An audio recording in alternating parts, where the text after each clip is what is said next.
My name is Mwadime'S. I'm 16 years old.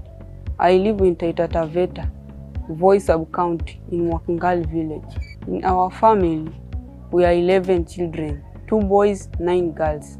The primary school I went is Voi Primary School. And my favorite subjects were maths, science, Kiswahili, and social studies. I got 370 marks. Tumeyapitia maisha magumu, maana kulikuwa kuna kulala njaa, ushinde njaa. Saa ingine anaenda shule hata hajapata chochote. Labda unaweza pata sijapata kibarua. Anakula kwa shida. Kuvaa kwenyewe ni shida.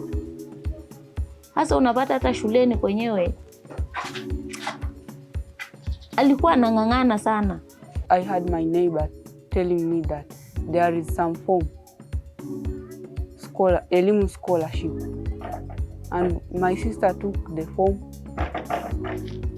I answered the question and I was called to interview. If I don't get Elimu Scholarship, I won't go to school because my parents they don't have money. I'm happy for getting the Elimu Scholarship, and I'll make sure that I'll work hard in my school that I've been called.